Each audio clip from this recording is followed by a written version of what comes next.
Morning to you and welcome once again to our program, Women in Focus. Women in Focus is a program of the Ajoka Aishat Aflabi Foundation, and we are live on YouTube. Thank you for joining us. In case you just got across this our platform for the first time, I urge you, please call your friends and let them just come. Just invite as many people as you can. Share this link, at the link that you use to friends, to neighbors, to families, so that they can come, join and be a part of this very interesting, conversation this afternoon. It's June, and June is the month for widows. Come Sunday, the 23rd of June, 2024, we will be commemorating the United Nations International Day for Widows. It's a day set aside by the United Nations to celebrate, widows, worldwide, to highlight the issues of widows around about the needs of widows globally, not just in Nigeria. And this year we are focusing on the theme, accelerating achievement of gender equality, with emphasis on strengthening land and property rights. It means when we're looking at the issue of gender equality, how we can achieve gender equality quickly, we'll also be looking at the issue of land and property rights for widows. I'm sure we all understand, the issues surrounding access, to inheritance for widows and their children, particularly female children across Nigeria. Today we have no other person but an expert, somebody who have spent considerable, time on widows issues. She has invested in widows matters. She is no other than the leader of Head Eye International Organization. Her name is Tinuola Odugbemi. She's here with me, and I want to say thank you, Madam, for joining us on this platform. Thank you for bringing. We just felt there was no other person to come talk about these issues, of widows, that you just have to be the person. And thank you for obliging us. Thank you. And I'm sure at the end of this program, everyone who joined us online, I will just be glad that you are here with us. Without wasting your time, I just quickly want to go to my sister, Tinuola. So please just let our audience meet you. Good day, viewers from wherever you're watching us. I'm glad to be here. My name is Tinuola Odugbemi. By the grace of God, I've been led to work with widows, single parents, and their children, as well as children on the street. So our organization, as given by the Lord to us, is called Head Eye, which means we lift up heads that are bowed. Head Eye International Organization. We've been working with widows for a while, for 22 years now. And then God has led us at different times in different areas to work with them. By the grace of God, we run a social and skills center for them at Solo, Lagos. And we have different chapters of our widows all over Nigeria. And I'm glad to be here to speak on us today. At the same time, I'm also a child of God, and I worship with the Christian Church of God. And by God's grace, I have been moved to head the Lagos Province 43 as a pastor in charge of the province. All glory be to God. Thank you so much. So, our viewers, audience, once again, I ask you to join me. Welcome, Pastor Tinuola Odugbemi. Thank you, Imam. I appreciate your presence here. Thank you. In the course of your introductions, you talked about how you've been, in this sector, working with widows. For you, it's also like a calling. Can you give us more depth to it? How did it all start? Thank you very much. In 1998, actually, in the Redeemed Christian Church of God, we normally have what we call Let's Go Fishing, December and in Easter, Christmas and Easter periods. So we're going to have one in December, and somehow that's December 99, but the 98th I was made a pastor. I pastored the place I returned to Nigeria. And I was just enjoying myself working for the Lord in the parish where I was. And then we started making preparations for the graduation. And normally there should be a pastor. I was just running out. I never knew the plan to put me there. And somehow I got to be made the pastor here in Nigeria. And I said, oh, and it was so rare to find a women pastor. So I wanted to prove to everybody, women, to are capable, you know how it is. So I found that at a point in time, all I was reading, I was just reading on managing people, you know, and how to lead effectively. And I found out I always cover my eyes when I say, when I say that. For some time, I was just reading on management, right? How to lead people effectively, how to grow the church, and didn't read my Bible for a while. And one day just stopped on me. I started crying like, what happened to me? So I packed my bags and I decided to head to Mina, far away from Lagos, to go and have some time with the Lord.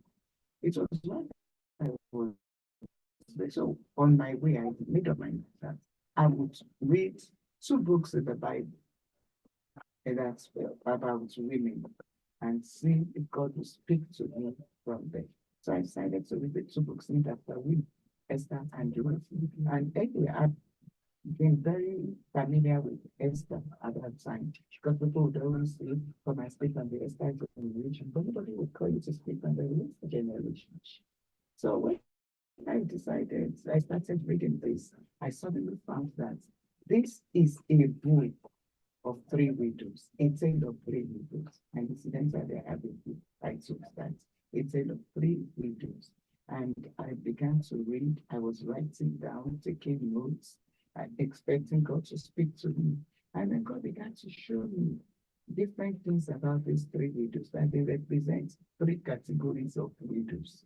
You know, the older widows, the younger widows, the barren widows, and then, of course, the widows who opted to remarry, and the widows who remain with the Lord, and those who go back. You know, different things that are coming to me. So I was saying, maybe God wants me to write a book. But then I noticed that I knew it was more than a book. And I started writing topics on how to, what to tell widows. I found I had so many topics listed. I can't remember the exact number. And then I said, God, what do you want me to do with all this? I said, go and talk to widows. So when I looked at it, I said, okay. And suddenly, as a journalist, you know, I studied mass com, I worked with the Concord president. What I did was, I now decided to do like a newsletter for widows, do something like a newsletter for them. And this is one of those newsletters. I said, okay, let me do something so that when a widow looks at it, she'll be fed. And since I was in the print industry, that was what I decided to do. But one day I was just sitting down, and then God showed me that, you know, we call this the masthead. This is where we call the masthead of any newspaper, where you have the name and I saw the masthead was a television that was there. So I just said, okay, that's the shape God wants me to put it. So I started discussing with everybody about my vision that God wants me to do something for widows. And then somebody said, I don't think this is your story. If you want to talk to widows, do well, except to put it on here, where people can feel the passion of the widows, see them as they talk. And I said me that I'm still looking for money to do newsletter. Where would I get money for a TV station? So this is an in-law. And he said, come, let's go. Why are you afraid? Let's even go and find out how much it is. And we were going from, AIT had just started about that time. So we went, that was where I wanted because it was different. And I thought the government stations, there would be lots of protocol. Yeah. So and they were boring in those days. So I said, let me go to, and I went there, but they said they would get back to us. So we left there and asked, let's go to NTA. I served with the NTA channel 10, Federal Show. So I went in there when they saw me, so I went to the program, I want to start a program. when they saw me and the other man, looking like a pastor, said, "You pastors should come." So I said, "Not exactly. It's not a Christian program per se, but it's a Christian program, but targeted at widows." You know, the moment I said that, everybody, about 6 of them, the team of program manager, the program team, everybody just went quiet. And that's different. That's okay. What kind of topics do you want to look at? Since I started talking to them, you are not alone, how to cope with loneliness, depression is real. You know, I was just reading out, and they were like, "You are really serious about this thing, you are fully prepared. So what do you want to do?" So I said, "I want to feature at least 2 widows of each office. Hear their story, let people hear and feel them." And from that, they will be able to, they said, but as at that time, it was 13,000 per episode. So that was a lot of money then. yes. 13,000 used to be a lot of money in Nigeria. So I said I couldn't afford that. So they took me to Enhad Shakafagbo, who was the GM of Pedro Studio there. So he said, "You know what I'm going to do for you?" He was interested. He told me what Islam does for widows. He said, "Okay, let's try by looking at why don't you do it for, let's give a 3/4 and see the response," because they knew me. So that's how we started. And honestly, so that since the whole world has been waiting for that program. And many times it now became a place where this place was settled, because widows would come to say their in-laws had sat on their property. They were not giving them anything. The children were not being fed. And they would call out names of in-laws that their husband catered for. And the fact that there was no will and some people just took over so it was like, you know, the Yoruba Agborodun of those days. Yes, yeah. And so some of them would call, say, "Now you tell her to wait, we're coming, we're coming." People, that was how they would come. There were other people who would come and bring bags of rice for the widow that, "Oh, say, I haven't eaten, my children are hungry," you know, different stories. Yeah. And they would be weeping on children. Even me, I would weep at times. So it became something that's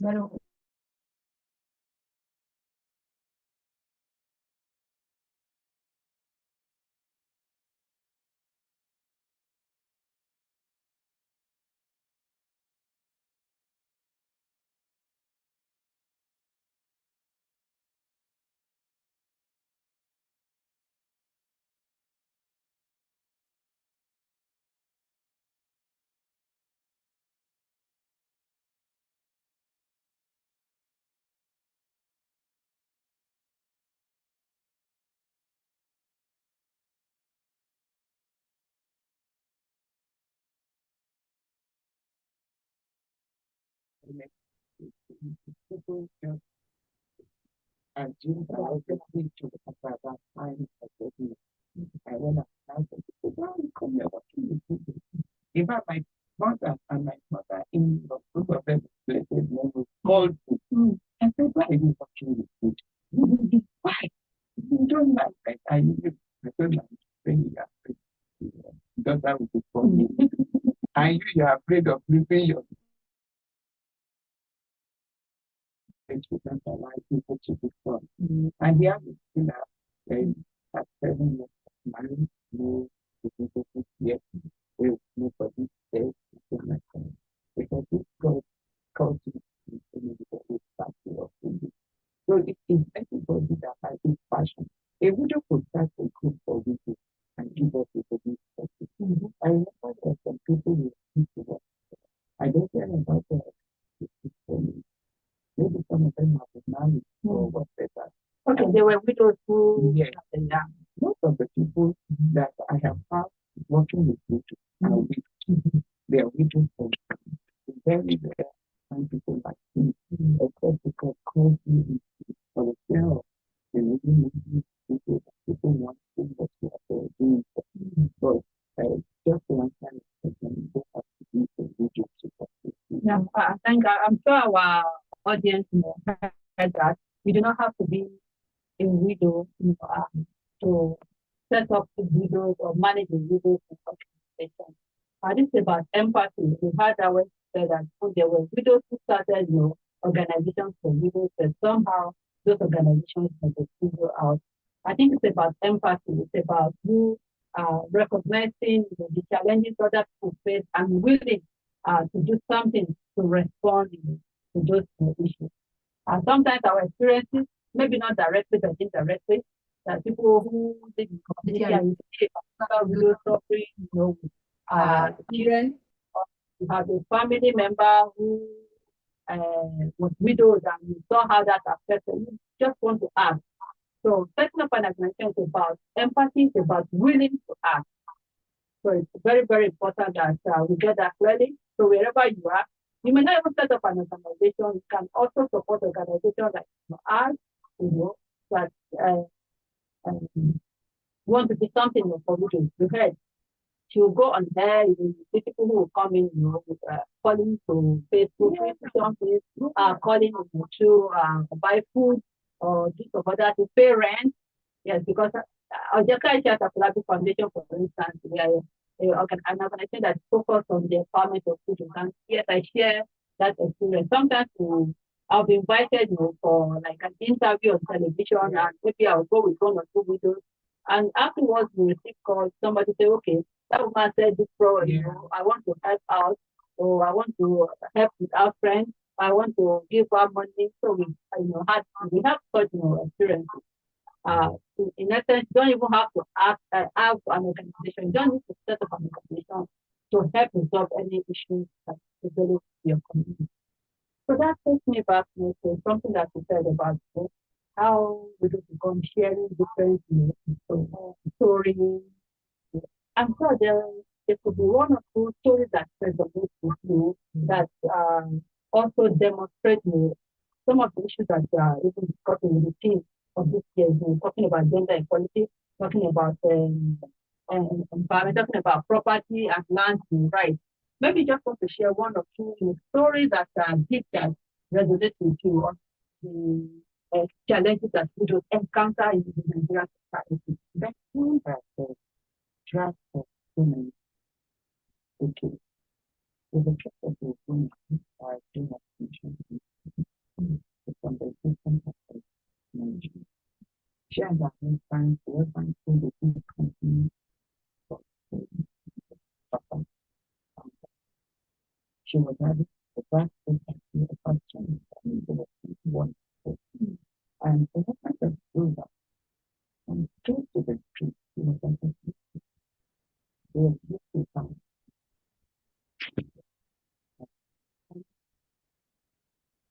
They are two brothers for doing it. Otherwise, because both people when you go when you come at that way, I'm not sure the song.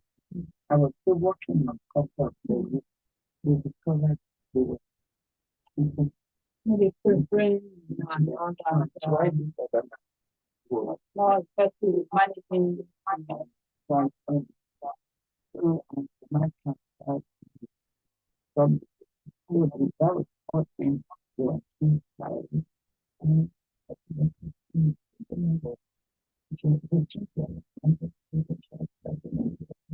she was known for being really good to be we were trying to take back and forth and trying to and complete the task they all are saying is that the most people want to from like I should be such a good and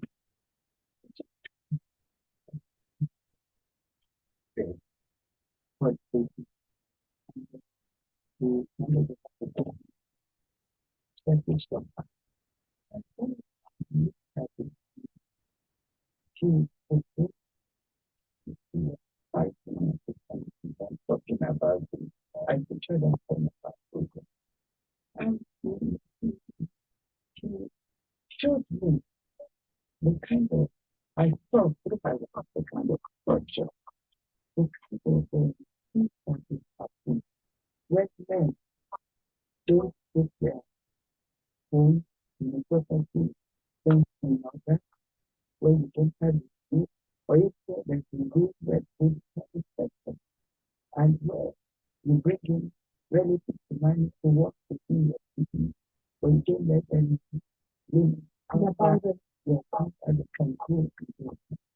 For instance, again, I think I got yes, and the children very well.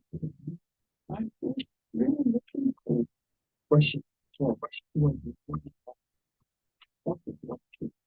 And you have to worship upon where the person is to be complete with three official we are in two official and the crowd for the father. Doing very well. The way the two complete and then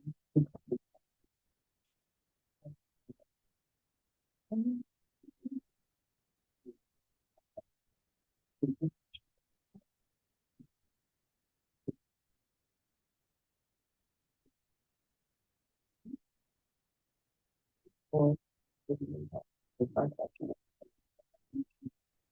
because of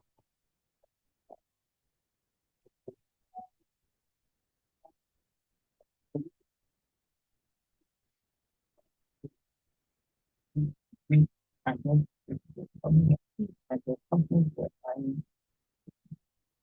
do for their employers application. Okay, just for housing. Yes, they used to buy and sell the corporations themselves do that. So she got one and it took a while because the family wanted and because the man used his brother as the next of him. So eventually the case was so she was able to put into small contract there. We pray and therapy just to go to the glory and the glory for them. When I'm grateful to him,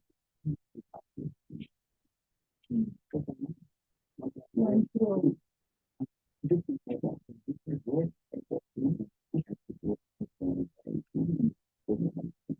so she people the one to do so she was talking about the sector and the work where the people and then so I got another I remember I was just there's another one and I was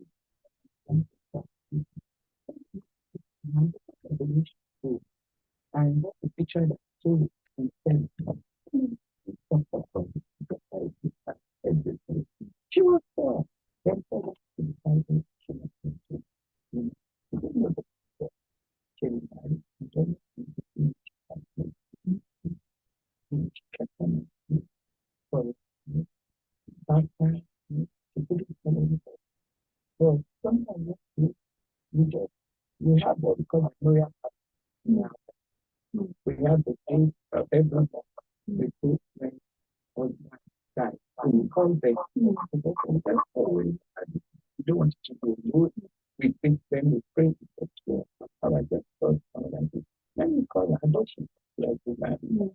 And she was like she was like because she didn't let me look. I want him to think she got to meet that man somebody I think that so I was happy that oh you to meet somebody I was like Gary. You didn't start me when something for this baby. You did that something was and it's one. So when we start her now, she come back to me. So I just said next to her. And then she called me.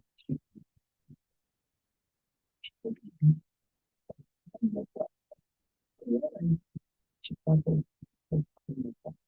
and we talked and we talked for and today she is from Nigeria with a young child and once in a while and she got to look now. I can tell you that she called me. One day I was almost saying, what do you want to marry your daughter? But I can make a happy photo for you. We are not. So I started to just call that the husband. He said, in this work, I forget you pray. You did not work. So then I thought, that and so it's not a friend who had nothing and who have ever. And today, the children are graduating. They are doing very well. I know one impact we have that make sure we will keep us good fun because most of the education is when people impact the very important. And we have something like that to come back with those things that we have before to ourselves.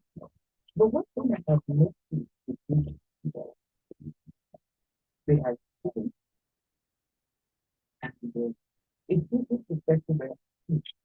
When they come, they just want the children to survive. Because they believe that tomorrow will be better. And we teach them to be better. Just keep your head lifted to always be better. But one thing, and so when they come, we always have just in case everybody comes, we have to cover major challenges and complications. If the parents listen, are you sure you'll be able to help them with the bothering? Because there are so many other people who are also waiting for that help. And that's one challenge that I would want government to do. And if it's a dream for me, I wish one should have like a next step where you just focus on learning from the form so that we solve the activation problem. And for things that can actually food now, I think people to pay information, you can pay What it's something we like weeks I've learned from my widows when we pay this every week. So schools too have discovered that things are hard, pay in this way. But accommodation, who would allow you to come in? Thank you so much, for that. And first, I want to tell our audience, if you are online with us and you have questions, you have experiences that you also want to share, that you think adds up to, if your experience adds up to what our guests here just stated, please share with us. We'll have our behind the scene production manager read that out to us. But now we're looking at the issue of property and land right. And from your own story, from your narration, it shows that this is maybe a top issue for widows, because now you have moved on to housing. The stories of the widows that you shared, if you look at the issues related to property, to assets, and so how, beyond government, how can we all work together to ensure that limitations to land, to access, to property, that limitation does not further impoverish widows? Well, first of all, we can't give governments. Because yes, I know we cannot. Yeah, government has to be part of it. I'm just saying generally as a society, okay, how can we work together with government? Yeah. First of all, government has to be sensitized. They should know that they should do it if we want to look at it. But where they are not aware, probably they don't know. We need to let the government look more and more. When we have any interaction with governments, we should let them know, the government representatives know that this is a big issue. That it should be looked into work. A lot of widows are homeless. I recognize that, because at the foundation, the Foundation, I've seen widows who come, maybe they are sleeping in the church, maybe you want somewhere in the church. I've experienced widows who are sleeping on completed buildings. I've also experienced, yes, we've had experiences, and the question is, if I gave you like 100,000 or 150,000 naira today to pay a rent for 1 year, after that year, what happens? Because you have children that are going to school, that you are coming to say, you have told me you are unemployed, you don't have anything you are doing. That's what they say, you don't have anything you are doing. Because sometimes when we organize program, we call them, we needed to also provide a vehicle to bring them to the venue of the program. So what do we need to do? And tying to that, assets to either productive assets, very, very important. Yes. Business premises, housing, and all that. And these governments that we have, they have lots of housing projects coming up, but there's nothing like social housing. No. So what do we do? Now, this year we are talking about property and land rights. that when government, when they do empowerment project, I always tell people, I don't believe that women as a group, we are homogeneous. No, we're not. We are heterogeneous. Yeah. You cannot say you have drafted a women empowerment program, and that women empowerment program, you expect to be a one size fits all, for all educated women. Yes, because we also did like a vulnerable index within my organization to kind of identify how, if you want to profile a widow now, there are things that we are put in place to know that, this one will be worse off than this one. Exactly. Do you have a job? Are you educated? Do you have family members? Do you have a support, network, Those are the things that, because somebody, for instance, who does not have education, who does not have a job, who does not have a support, network, they will automatically work off, yes, than somebody who says, okay, you have a support network, but I don't have education. So those are the things. Where do we start from? Maybe like you said, with government. Yeah, with government especially, by now, honestly, I would have thought our government would have a register of widows in every local government. Because at a point in time, I remember we moved for a gender desk in each local government council or whatever they call them in Lagos, LCTA, that we should have. And where people could go and register so that if government would want to do things, for instance, all these things we have about palliatives, we should have started from that angle instead of just, depending on what you call it, party members to bring nominees for such list, party list. Yes, party list, and then community, the CDS to bring the list of those who should benefit. There is possibility of missing out. The proper thing would be documentation that you have the data, you have the people they register, where they live. And so with the gender officers in charge of that, we'll be reaching out to them and inviting them for meetings. And they would also do what we call, like in the bank, we call it KYC, in the church, we call KIW, your worshiper. So they would also know your widow. So you know the citizens, you know the widows, you know the people who need help. And when such help comes, like in our organization, some people come, they say, well, I want to celebrate my birthday with widows. And they might decide to say, I want old widows. Those children are not really taking care of them. Those are the ones I want. Some will say they want young.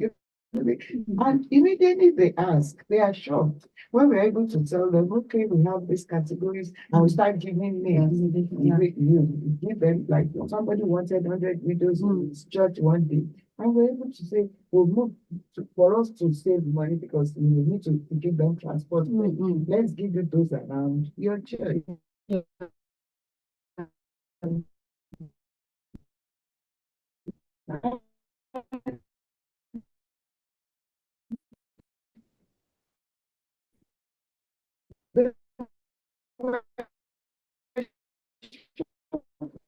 The time we read out the numbers at their needs, let them come, have the interface with them, and then you'll be able to know exactly what the widows need. That's what we do.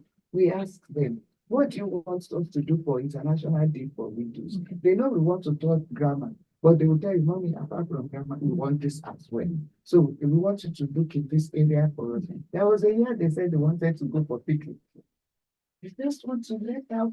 I say, I look at some of them that is important, yes. It's important to relax. I said, okay, we will do it, but your t-shirt will cost us this much. Are you going to pay? They say, when you carry us, you carry our body. That's the way they play with me. I say, we should do t-shirts for you also. Okay, wear your buba on shorts. I know t-shirts. If we do t-shirt, we won't provide food. So you have to ask them what they want, and you'll be shocked the kind of therapy that kind of trip did to them. Yeah, I agree with you, because also in my organization we have what we call emotional empowerment. Yes. From time to time we get an expert who comes in, just sit with some widows, and you'll be shocked how that therapy empowers them emotionally. Because maybe things that they could not share with other people, as they are in a group, they are sharing. Sometimes people are crying, but it's just a healing process. Yeah. So now we have talked about the importance of data. collection of data on widows, the importance of listening to widows, like a needs assessment for widows, for government to identify the true, challenges of widows. What is the role of the NGO in all of this? The NGO, how can they work on this, particular this suggestion that you made? We are doing a lot. I first of all want to say that without the NGOs, so many people suffering, especially widows. So many, because government, they thank God for some government agencies. Thank God for some of them who interface with NGOs, who call us for meetings from time to time. But government is not giving much to widows. Thank God for the skills acquisition centers that we get to send them to from time to time. But we also run skills for them. Yes, I recognize that. I'm just thinking that, okay, when we are talking about this data, you can sit, with government. How can we put, because I know you have some data in your organization. At Joka Afolabi Foundation, we have some data, in our other NGOs. We have, pockets of data isolated, from each other. And yet we are asking government to begin to focus on data. How can they work with NGOs? Because I think government and the NGOs need to, complement whatever each one of them is doing. So going forward, how do we let's have a network, and then we bring all our data together. But that depends on the first thing is we must know we are all of like minds. We must be united in what we want to do, and we all come together, put our data together. We don't see it as this one will take my the people under me erode every form of suspicion. Come out openly and get all this done. Because while it is good as we work in pockets, which we are doing, the most important thing is to come together and in partnership. And if we are afraid that, okay, this other groups might outshine my own or take over my videos, let's remember that the most important thing is that those we are working for, they get blessed. Thank you so much. Thank you. I will not, because the organization we are like, we recognize, personally, AAF, we recognize that some widows will come to you. Yes. We service them. The same widows they will come to. The same set of widows they are going to other NGO. And yes, maybe 10 widows came to the same 10 widows came to me. You will say, you service 10 widows. Yes. And me, I'm also saying I service 10 widows. We are making it 20. And they are going somewhere. You think the number of widows they are 50, whereas it's just the same 10 widows. That's why we just sat down with them and say, okay, let's start Widows Advocacy Coalition in Nigeria, WASIN. The essence of WASIN is to build a database on widows, because right now in Nigeria there's no database, and that's one thing you have hammered on. The Ministry of Humanitarian Affairs, they have what they call the social register. I think they said they have about 3 million vulnerable persons or whatever. And when in this Nigeria that we know that almost 50% of Nigerians are in abject poverty. So, but like you said, nobody has taken that effort to meet with the people working at the grassroots, like NGOs, to say, okay, can we have a conversation to share data so that we can serve these people better? Because whether we like it or not, the demographics of widows is changing. Before, you used to have elderly widows. That's why we said, okay, let's start, with elderly widows, we are giving them humanitarian support, welfare support. But I think it is wrong for widows organizations to continue to give humanitarian support to widows who are 20-year-old, people that you should help them to build skills, so that to help them to get education, because now, because of insurgency, because of what is happening, other violence, political violence, different types of violence across Nigeria, for instance, we are having more younger widows of soldiers, widows of because of community viral diseases. COVID-19 just ended, and do you understand? Our lifestyles, the issue of cancer, the issue of non-communicable diseases like hypertension, like diabetes, we have accidents on our highway. It's making us to see younger widows, and the way you treat younger widows shouldn't be the way that you were doing with the elderly. Even with the elderly, the way you deal with them is different. Because number one thing I've discovered with the elderly is that the cost of death of the husband also has a large impact upon them. Seriously, what, like, it's different if the man had been ill for a while. Yeah. They're already guessing he could live or die. But anyway, he's old anyway. Then another one, a man goes out of his house and then has an accident and dies. I've learned a lot of lessons from my widows. One of the widows, she was crying one day. We're just talking, and she said, I should pray for her to forgive herself for what happened. And what happened? That money shared that was my quarrel. And the man held her and said, "Tell me you've forgiven me now." I said, "Just go, John. Carry yourself and go." And the man never told me. So she kept crying, "I've forgiven you, I've forgiven you, I've forgiven you." You know, I learned a lesson. Anytime I have a quarrel or a misunderstanding with my husband, and he's going to say, "Darling, let's settle this. Let's settle this." Because that's a lot of things you feel that you can. And we had to, that's the kind of emotional torture. We had to settle down with her, talk her, you know, get into therapy with her. Let her know God has forgiven her. She's the one holding on to that. She should forgive herself. Now, it could have happened. He wasn't driving. We would have said maybe he was thinking about it. He was in the car.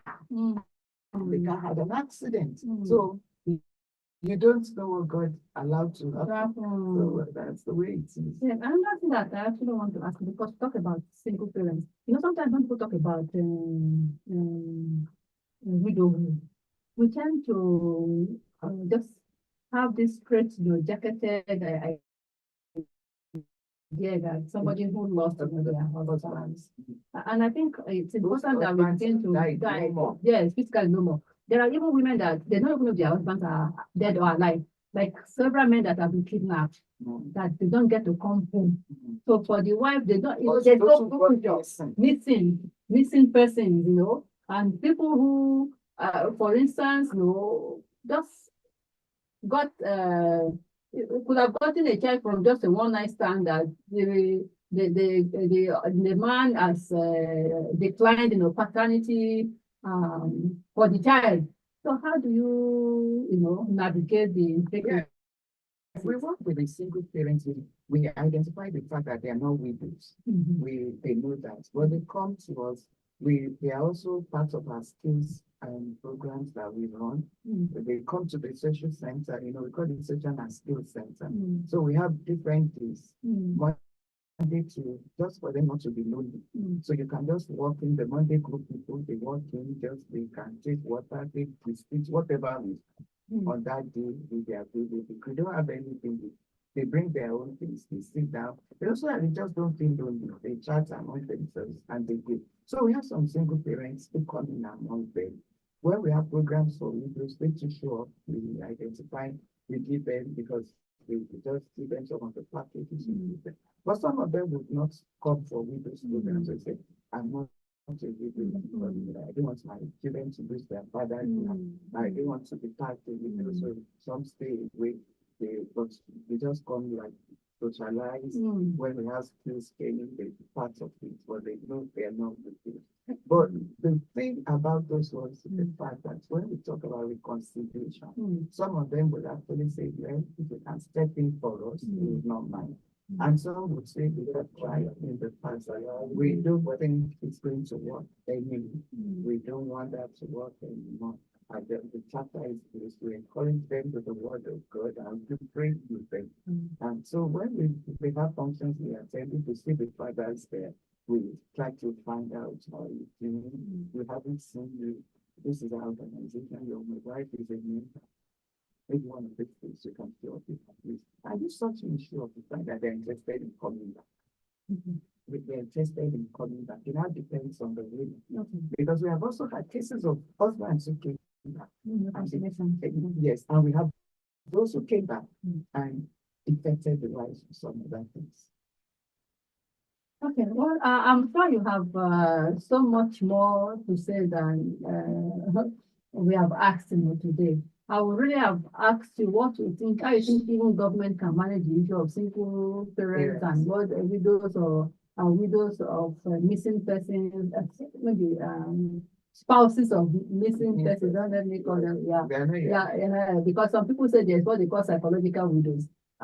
Even a man can be living with you in the house, and maybe the man is not even, but we're not going to those now, these things. But for lack of time, but I want to say thank you for joining us, and thank our viewers, our audience, will have gained a thing or two, I don't know if there are comments, gain a thing or two, from this conversation. But then maybe in a parting shot, maybe you can just look straight into the camera, talking about the theme of this year about gender, accelerating the achievement of gender equality, and promoting access to property and land rights in the widows. What will be your last word, on that? I want to say that if we deny widows or even anybody what is their rights, we are not living well, and we are not God's friend. And one thing we want to always say to ourselves in this nation is that we are God's friend. We have a lot of worship centers, mosques and churches all over. I want you to know that injustice is not of God. Justice belongs to God. Even in the Bible, there are daughters of a man who demanded for their land, their father's land, and it was given to them.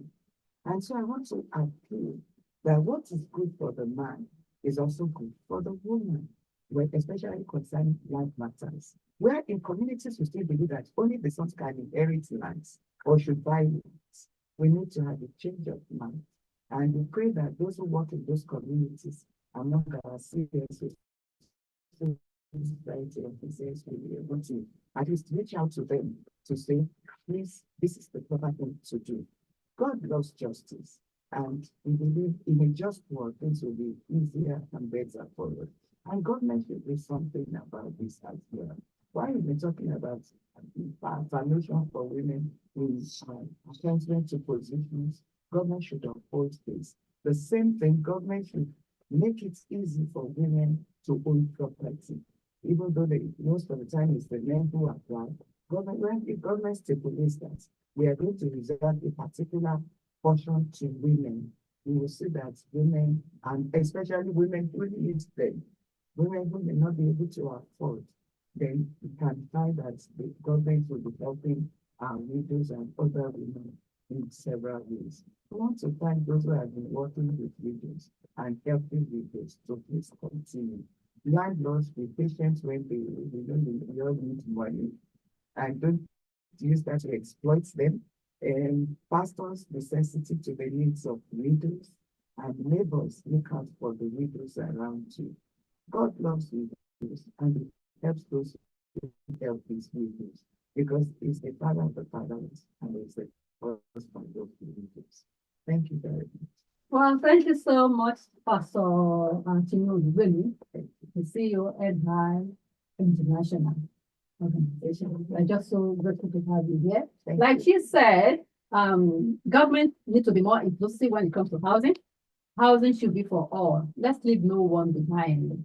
We should, have a program, housing policy that deliberately targets vulnerable persons. Of course, widows will be considered vulnerable persons in the society, because with proper housing for widows, their children will be well settled, and the society will, have some benefit from that.